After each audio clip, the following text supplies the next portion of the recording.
Good morning. My name is Reverend Ed Tansey, and I, along with Rev G. Stewart, welcome you, our Facebook family, to our Sunday talk this morning. We are the founding ministers of this wonderful, wonderful community here in Boston on 50 Dudley Street in Cambridge, Massachusetts. We are Center for Spiritual Living, Greater Boston. And I invite you, if you are ever in the area, our Facebook family, come and visit us sometime so that you can experience the love and joy that this community is. We welcome you. We welcome you in advance. So here at the center, what we do is that we learn and we practice that wonderful philosophy that was founded by Reverend Dr. Ernest Holmes called the Science of Mind. And that is the study of life and the nature of the laws of thought.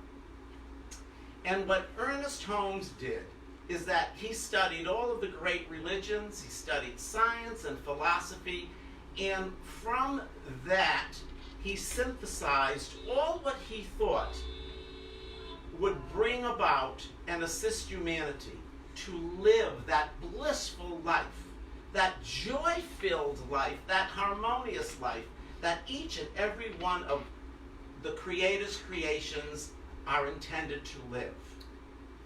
And each and every one of us are the creators of the divine.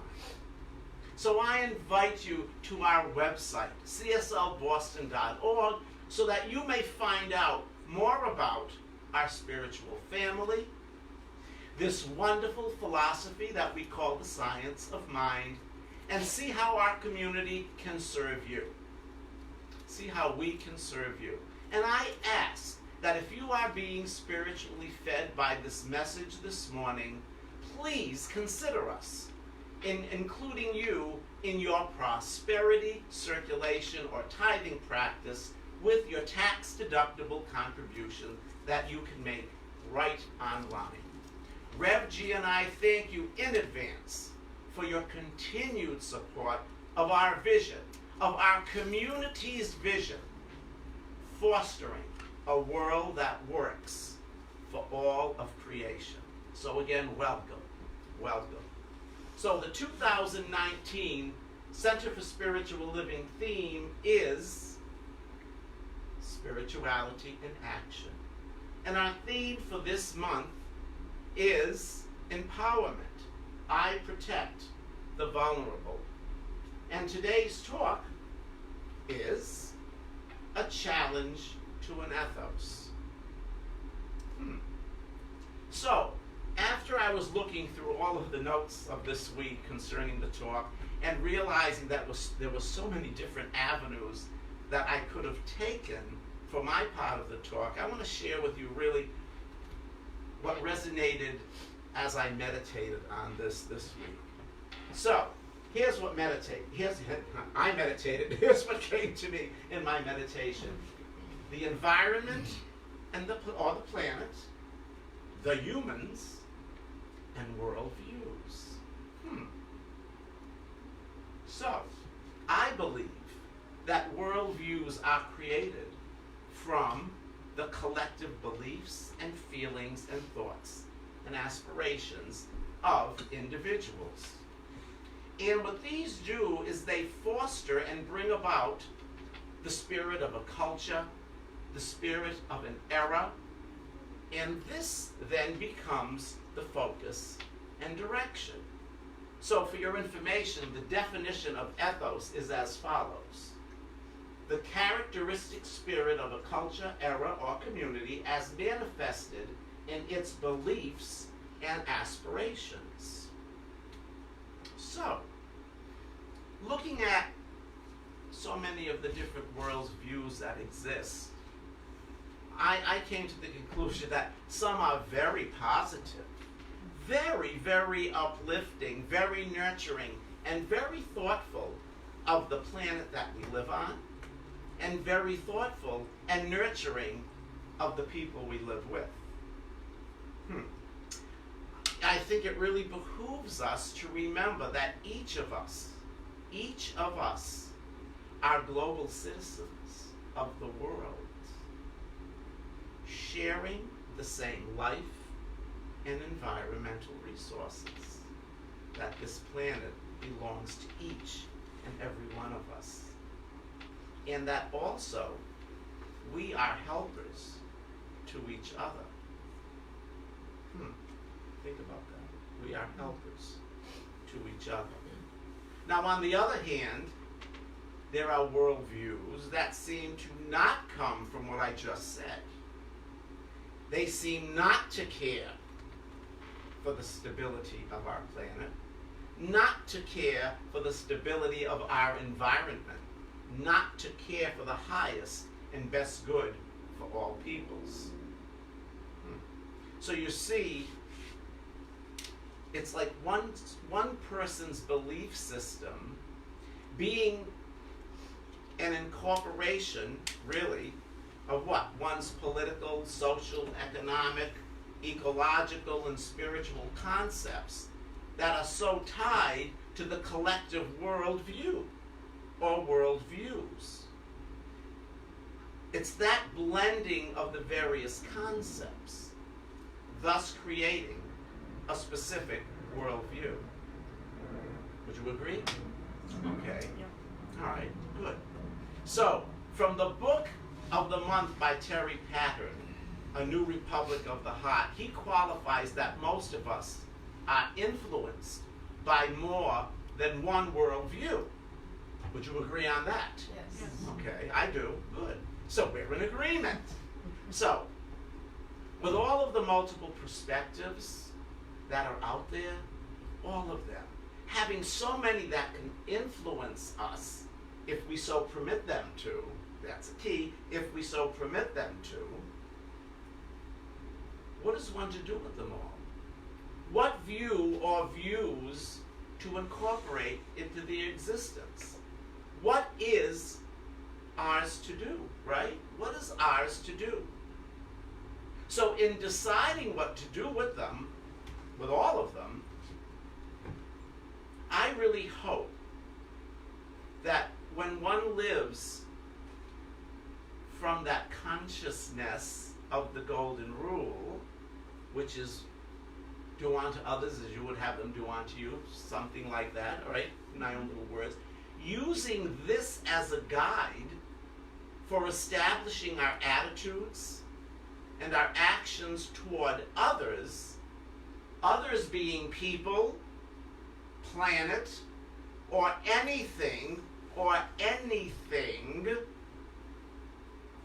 that will bring about the best.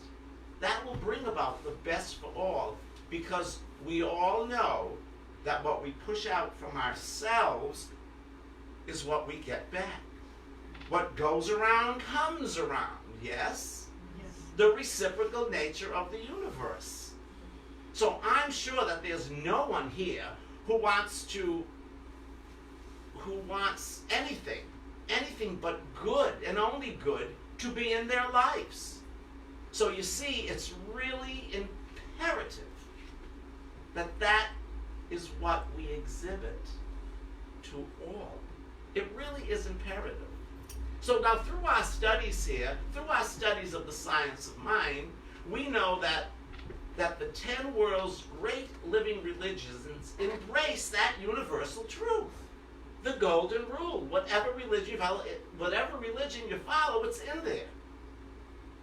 So looking at our environment, looking at our planet with the golden rule consciousness, as I call it, as I treat the environment, the planet, it shall reciprocate and treat me in the same way. So if I'm taking care of the planet, guess what? The planet will take care of me. If I abuse the planet, guess what? The planet is going to really abuse me. So, let's keep in mind, and I think this is extremely important also, that we're all visitors here. We are all visitors on this earth. We are guests of this planet. Guests of this planet. And it's so, so important to take care of it, to nurture it, to protect it, and honor it while we are here. While we are here. Why? So that this beautiful planet that we live on will be healthy and productive for us and also for future generations to come. Really, it's our responsibility to it, and really to all of humanity. You on board with me on that? Yes. Okay, good. You know, it seems also to many today that with all of the different changes and the policies and procedures that our government is making concerning the care of our beloved planet, that we as society are really being careless in preserving and caring for it. And again, what goes around and what goes along with that is when taking care of the planet, we are taking care of the people who are in it. Okay, so let's be conscious of what's going on. Remember, as we take care of the environment, we are taking care of the people who live in the environment, because we are part of that, because as religious scientists we believe we are one with nature, one with all that exists. So as we treat others, be it a planet or be it an individual, that golden rule applies as people make choices from all of the different perspectives, from all of the different worldviews. To me, that's pretty simple. You know, really. So as you hear me say on many, many Sundays, where does it all begin? It all begins with who? Oneself. Am I correct? Yes. It really does. So here's an example of what I mean. We can have no understanding of divine compassion unless we ourselves first exercise compassion. So to experience something, that something must start with us. We must be it firstly. Be it compassion, be it caring, be it kindness, be it joy, whatever. Be it to a person or be it to an environment. So here's a quote from the book Help for Today. It is as if the law of life were giving back to each one of us exactly what we have projected into it, as though everything that goes out from us must return by a law of action and reaction. I think that's really important to remember. I think it's so important to remember. Treat the environment shabbily or treat people shabbily. That's exactly what we'll get back from these actions, our own actions. And you know what the reverse is. Treat it beautifully, and that's what we will get back. So when we talk about, we do this a lot, we talk about out-of-the-box thinking. Am I correct? You've heard us say that many, many times. We say that out-of-the-box thinking, out-of-the-box ideas. And we ask to move into action based on those thoughts and ideas. That's really great. It's really great. It's exciting. It's freeing. It's empowering. As long as these ideas, this thinking, does not harm, hurt, or disenfranchise anyone or anything. So I say you have out-of-the-box thinking, keeping that in mind, go for it, be the light of that, spread that energy. You know, one's actions do have a big effect on what the people and the planet experiences. So I ask you to choose wisely, choose in good consciousness, and a win-win situation will occur for all. Positive, positive, positive, and more positive. So how is a person of faith empowered to live congruently through his or her spiritual teachings? Anyone have an idea? walk your talk, okay? I would say, first of all, to regularly practice in the spiritual practices that cultivate the relationship of spirit, attitudes of choice, and discipline. I invite everyone to daily participate in personal practices. Practices, as we say, such as meditation, journaling, visioning, chanting, reading, taking walks in nature, etc. And also become a global citizen. Become a global citizen. And here's what I mean when I say become a global citizen. Being knowledgeable of world affairs that resonate with you. Become an informed citizen in your neighborhood concerning issues that are and make choices on how you show up, and on what energies you are putting into the world. Because remember, that's the energy that we get back due to the reciprocal nature of the universe. I invite you to get involved in your community. I invite you to get involved with the larger world.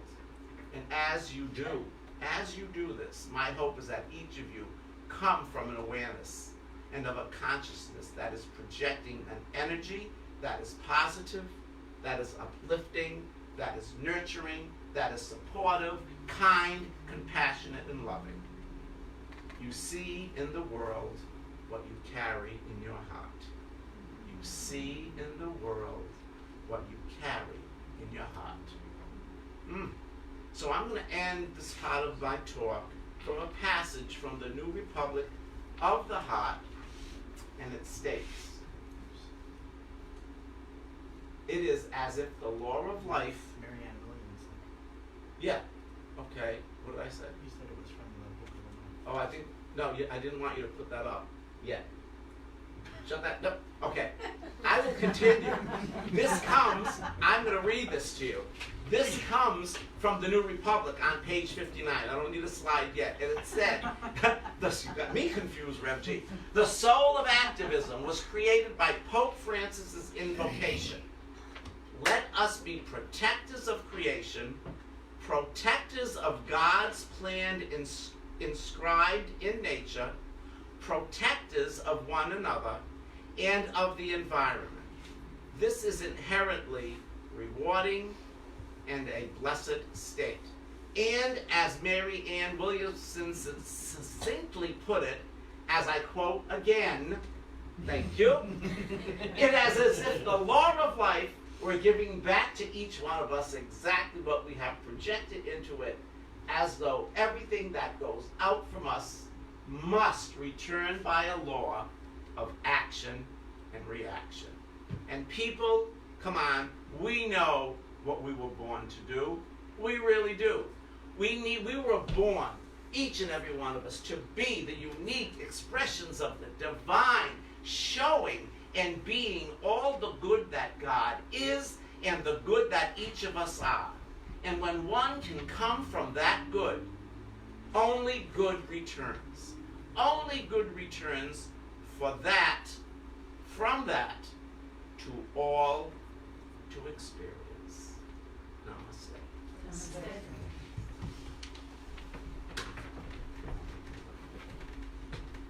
Thank you, Reverend. You're welcome.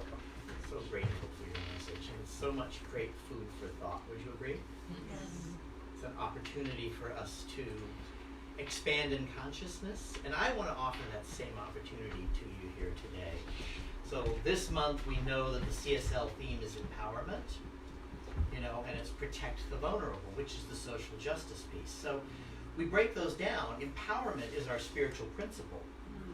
That's our spiritual principle. And the social justice piece is then, of course, protecting the vulnerable, right? So it's that idea of creating policies in the world, or being a part of creating policies. And how do we do that?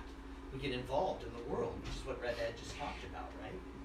So those are important things to realize. So I would like to break these down into how we at Centers for Spiritual Living, or we more specifically here at Centers for Spiritual Living Greater Boston, can use the Science of Mind principles, which we use and we espouse here all the time, in both situations. How's that sound? So let me begin with the empowerment, the spiritual principle. And so that would allow us to look at all of our core principles that we use and follow in the Science of Mind philosophy. I'm going to use the principles that are now coming forward from our education committee at CSL. For the last 7 or 8 years, and a group of people have come together since we came together as an organization of one again back in 2012. 2012, there were sort of differences in our teaching in our organization, so they've been working on bringing something together and also trying to bring a more inclusive language in our teaching, because some of our languaging didn't always fit with our spiritual principles, if that makes sense. All right? So let's begin with the first one here. Oneness. Well, that's similar to what we already know, right? Oneness. There is one infinite reality. We call it many names, including but not limited to God, life, universal spirit, infinite intelligence, first cause, or the thing itself. All right? And the next thing in oneness is the one infinite reality is undivided, complete and whole within itself. So we are that same thing, right? Because we're one with it. So go on. This oneness creates everything out of itself and therefore includes both the absolute and relative, tangible and intangible, physical and metaphysical aspects of reality. In other words, God is all there is. That's our simple way of saying it. But that's what oneness represents, and that's our first principle under these new principles. So the next principle is to love, and I love this one. Love is the self-givingness of universal spirit through its desire to express itself in terms of creation. That means you and me, because we are that creation. And everything around us, the trees, the flowers, everything that we touch, this podium, it's all God. And it's in that place. So go on. Love is the impulse and law is the way of creation. So when we're putting love into the law, we're then getting love back, right? And so if we're giving in a loving way, consciously, then we're going to receive back that same good. So that's what they're talking about here. Next slide. Creation. The physical universe is the manifest body of the one infinite reality. And the one infinite reality is more than the physical universe. Wow. Think about that. More than the physical universe. Because we can think on the physical level. But sometimes in our finite experience, it's hard to go beyond that, right? It's very powerful. Creation is an expression of the one infinite reality. It is inherently good and is ever evolving towards greater expression of good. Think about that. It's always trying to bring more good. So what do you think's getting in the way of that? Us. That's right. Our thinking, our beliefs, our limitations. So it's being in the faith of knowing that there is always greater expression of good waiting to come through. So if I'm in the doo-doo, I need to clear away the doo-doo so that I can clear up my consciousness and rise into the good that I'm meant to receive. 4, the threefold nature of God, or the threefold nature, which we also call the triune nature. That's what we've called it. So that triune nature is the one infinite reality expresses itself in 3 aspects: spirit, law, and body. And that could also be seed, soil, and plant, right? So go on. Each individual is made in the image and likeness of the one infinite reality and has these same 3 aspects. So because we are one with the one, we are expressing individualized just as the divine is. So we are all that and more. Because it is all that and more. Does that make sense? Because it's infinite. So we can't even fully think of all that it can be. So we sometimes can't think of all that we can be. So that's why we need to open our consciousness to our spiritual practices. So then we go into the creative process, and we've spoken of this many times around here. The infinite reality operates through the universal law of cause and effect. That's that reciprocal circular nature. Go on. The universal law is impersonal, automatic, and intelligent. That is so powerful. Because we look at the world sometimes, we look at the world of effect and we go, what did God think when he created that? God didn't think anything to create that. We did. As a group, as an individual.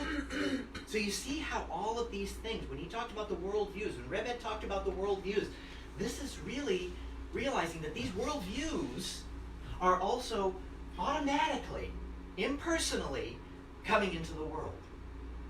Because it's buying the greater consciousness. So you see how that works? And it takes it out of that place of why did God do that? God didn't do that.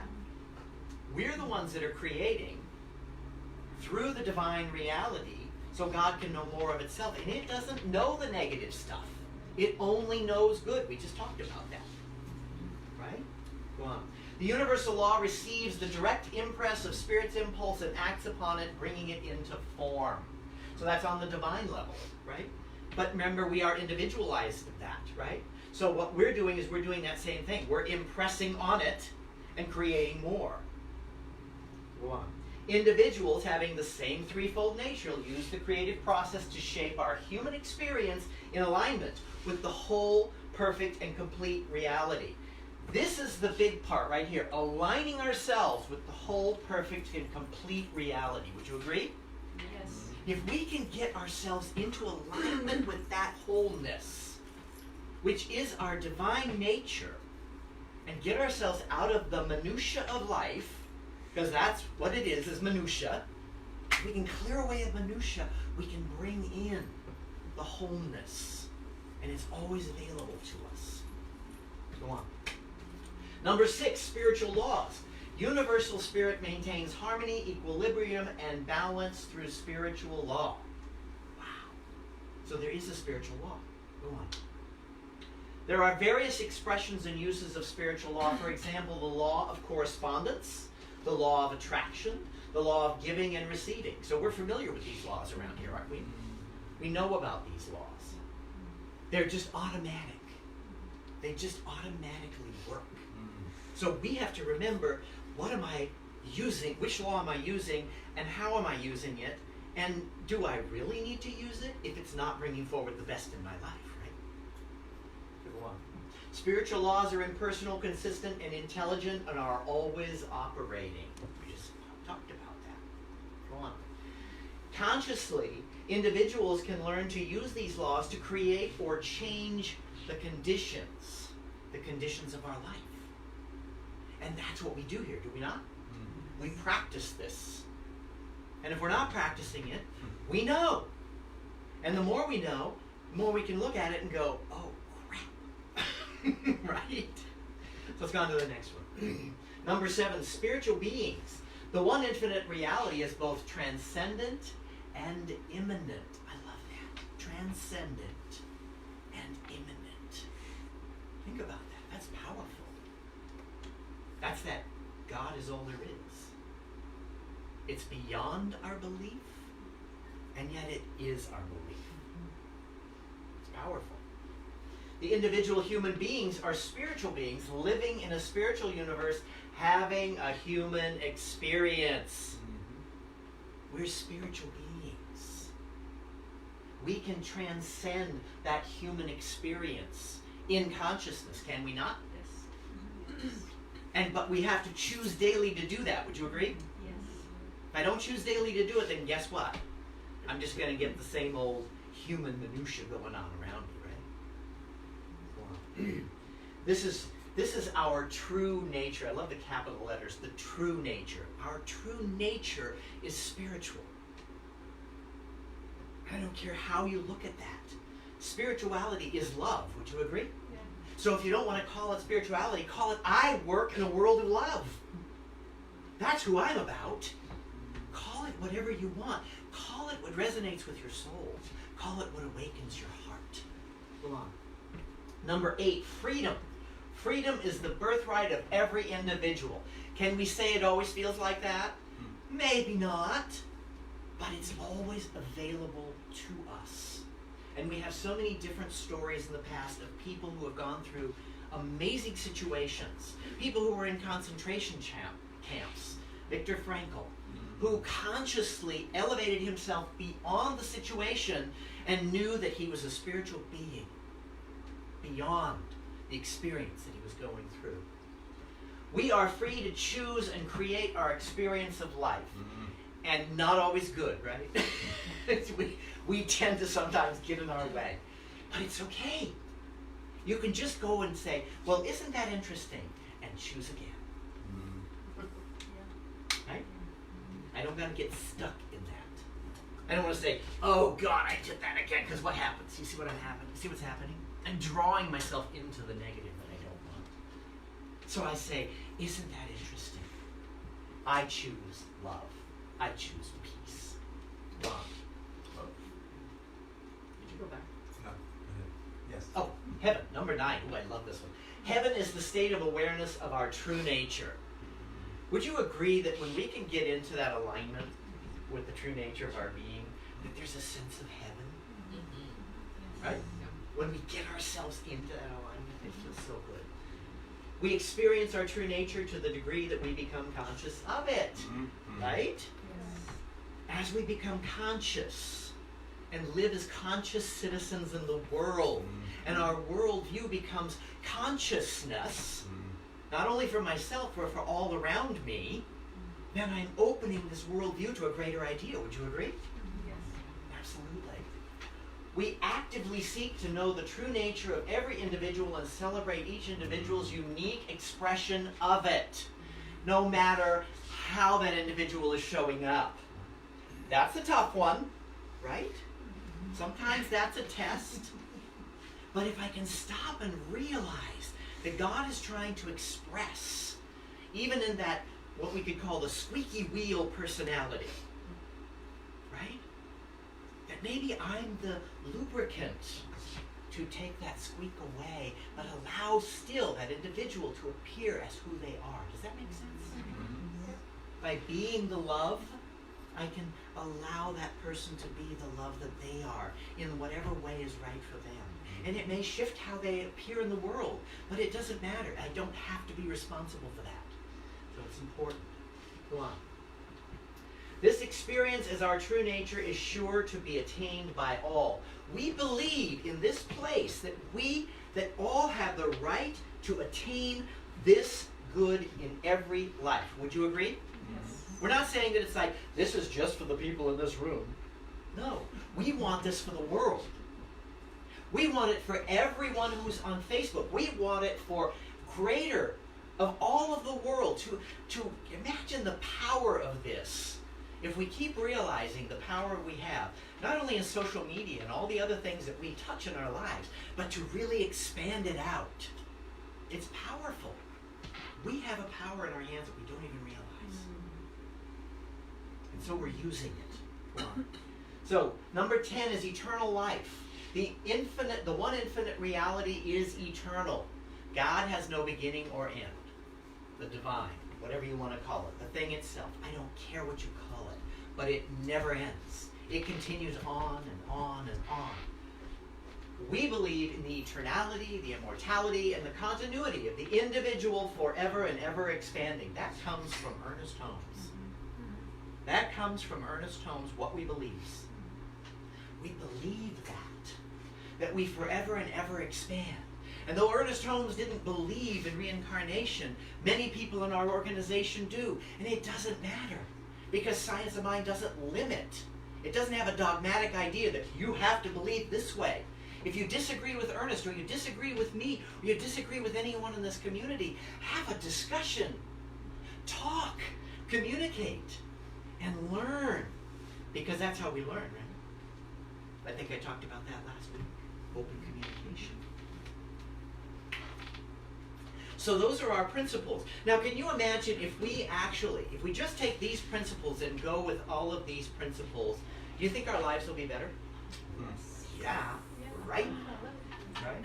Now, the real cool thing about it is all these principles actually, they have practices that go with them, and then methods to make it happen. And that's all a part of the new educational system, which is coming out through Centers for Spiritual Living. They actually have released and they're beta testing some of the classes and communities.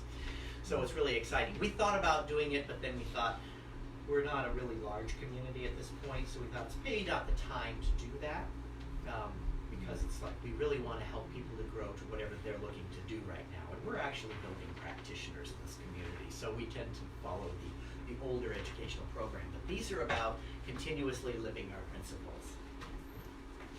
So, so even if we do all of these and take all of these principles and make them the guide of our life, we will actually be living in that social justice principle of protecting the vulnerable. Would you agree? Because if we're doing all of these things, if we're following all these things in our life, I'm just automatically in an alignment with that, with all of that good. Now, Ernest Holmes tells us that we should give of ourselves in love and in service to others, in a spirit of generosity and good fellowship. This is the big one right here. To refuse to give is to refuse to receive, for everything moves in circles. And it does, right? Real giving is the livingness of self. A kind word, a thoughtful act, perhaps just a smile, can help lighten the burdens of others. Have you ever done that? Mm-hmm. Smiled at somebody and felt like you lifted something off of them? You could just see it in their face. It was like they needed your smile. Right? Yes. I love that. We have so much power in just a smile, in just a kind word, in just a thoughtful act. Wow. What a difference. What am I putting into Facebook? Am I putting love, kindness, inclusion? Or am I getting caught up in the negativity? Even Facebook itself is starting to limit what goes into Facebook, the kinds of things that are allowed. Because there's a certain group that is deciding that their power is more important than the power of the people around them. And we're not about that. We're about inclusivity and kindness. So doing this, what Ernest Holmes just had in that slide, we are actually living these principles. Now he also goes on to tell us this in another quote. Compassion and caring are the ties that bind us together in mutual understanding and in the unified attempt to uncover the divinity in each other. Wow. Uncover the divinity in each other. Remember what I said about those people, the squeaky wheels, the difficult people that we may run into our life? That's where we need to be, in that compassion and caring, which then allows us to bring about that beautiful uncovering of the divinity in each person.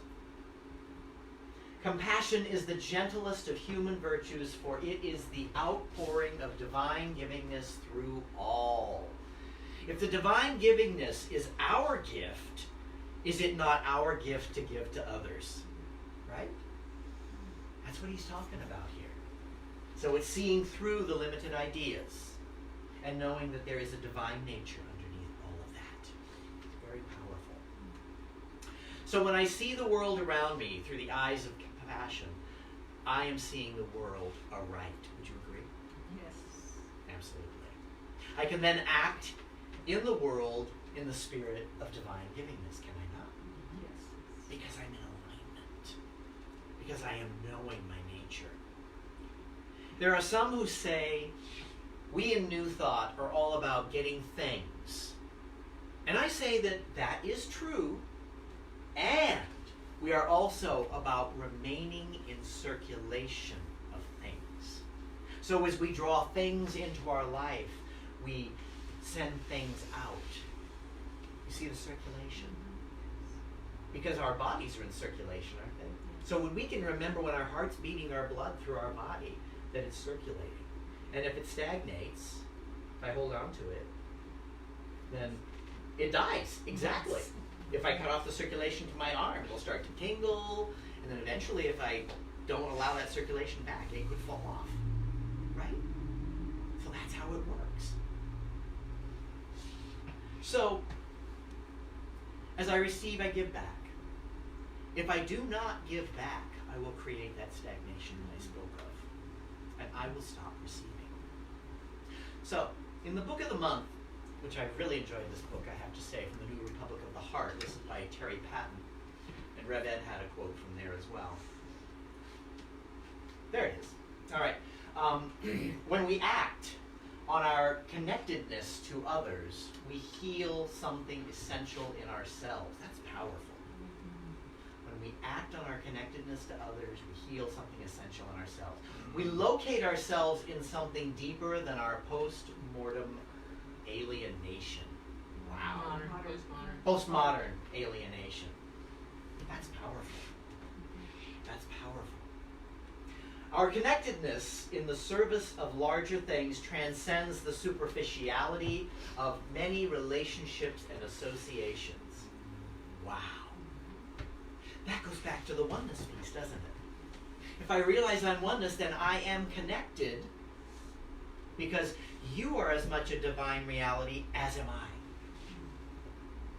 And that's important to remember every day, even in traffic. Sometimes the largest test of our consciousness. So as we live our principles and stay in our spiritual practices, and why do we stay in our spiritual practices? To stay connected, to stay in alignment. Exactly that. So by doing this, we then reveal our personal magnificence. Then by doing this, we also give others permission to reveal their personal magnificence. I should always be giving permission to others to reveal their spiritual magnificence.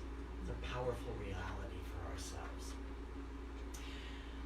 This is like a snowball effect that keeps getting bigger and bigger as the snowball rolls down the hill. You see how that is? And it just sweeps everything up into it. And that's what we can do.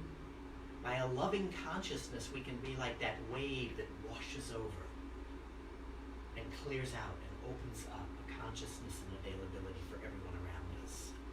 So by remembering oneness, expressing the love that we are, use our creative power for good, knowing that we are the threefold nature. That's important. Of that divine. Learn and follow the spiritual laws. Know that we are spiritual beings in a spiritual universe having a human experience. Recognize our freedom. Live in a state of heavenly consciousness and know our eternality. We then are making a difference in the world when we use all of those principles that I shared. We are making a difference in the world. This is how we change a challenge into an ethos. And Rev Ed gave the definition of ethos in his part of the talk. I want to add faith. And that reading was perfect, by the way, Martine. Faith is another part of that, is it not? For me to have an ethos in my life, which is a belief or a strength or a power, I need to have that faith. Because faith is the piece that ties it all together. So will you join me this week in remembering who we are as divine beings? Yes. I'll say that again. I didn't hear it out right. Will you join me this week in remembering who we are as divine beings? Yes. Thank you. Then let's make it happen. Namaste. Namaste.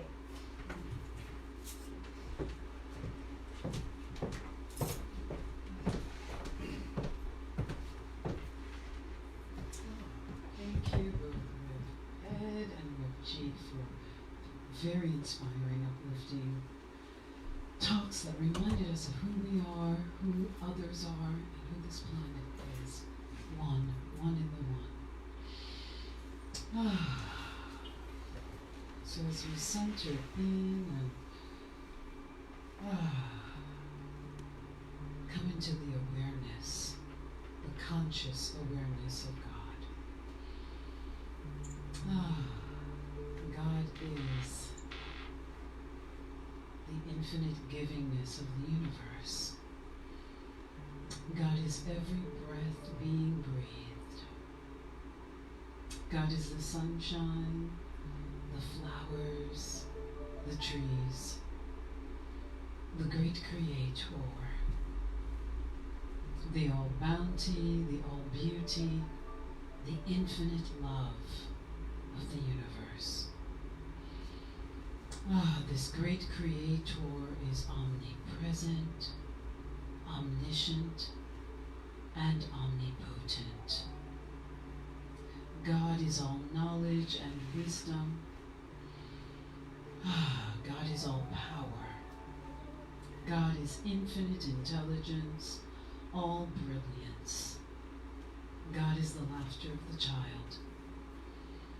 God is every beating heart.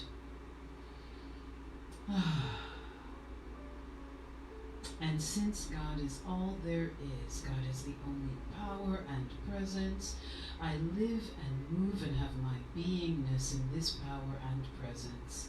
I am one with this power. I am one with this intelligence. I am one with this brilliance, this wisdom. I am one with this love, this quantum field that is infinite. I am one with God.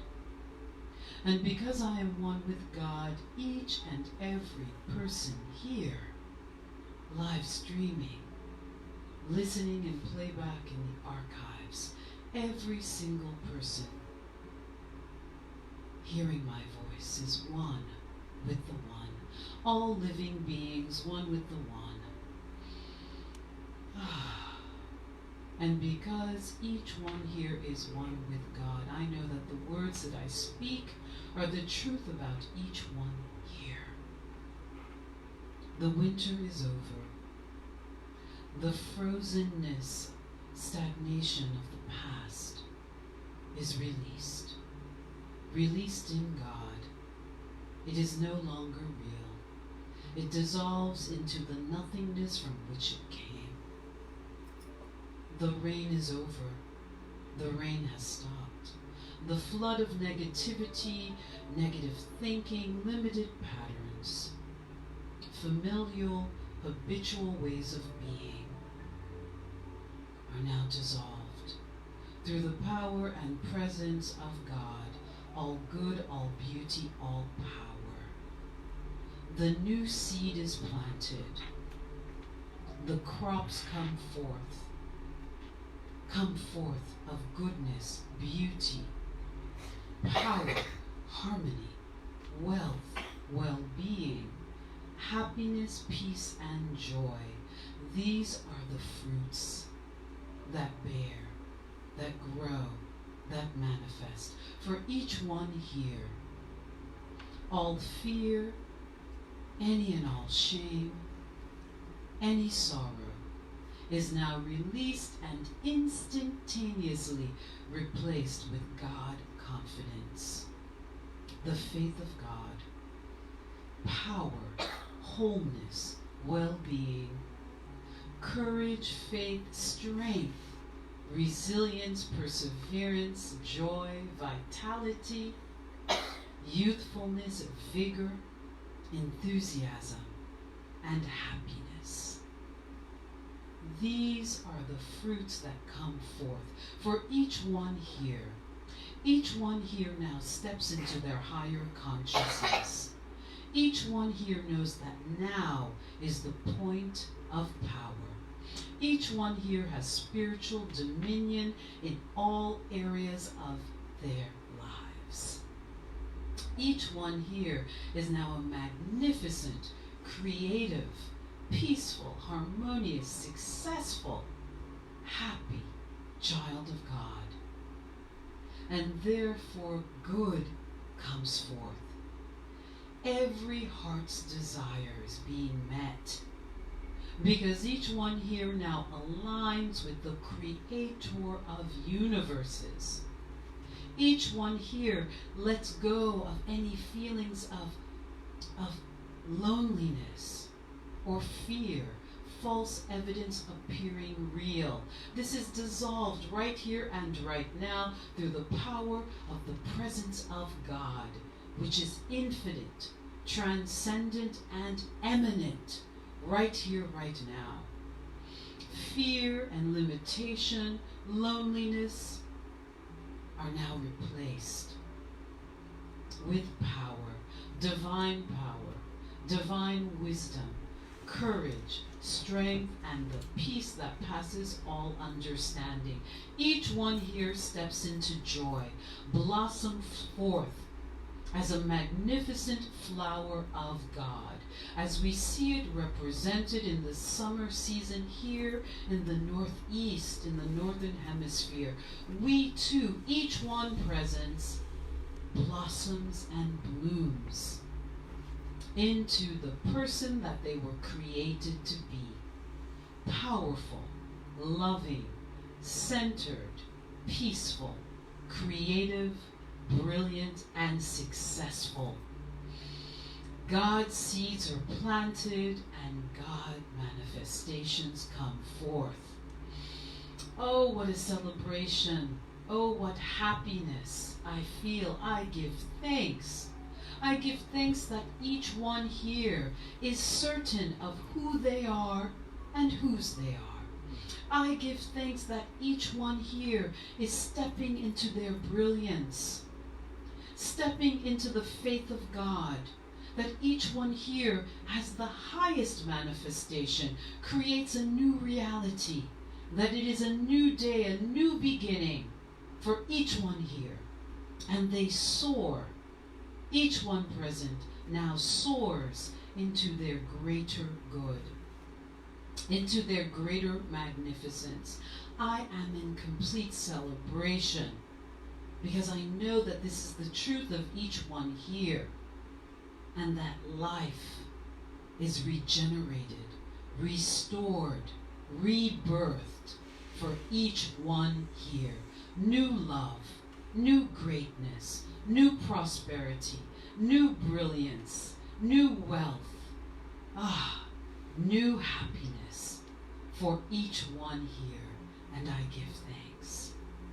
I release this word, this prayer, this treatment into the law of good, into the law of life, into the law of mind, knowing that it returns fulfilled abundantly for each one present, and that God's infinite good is being done through the law right here and right now. I end this treatment by saying, together please, and so it is. Amen. Ashe. Alleluia. Alleluia. I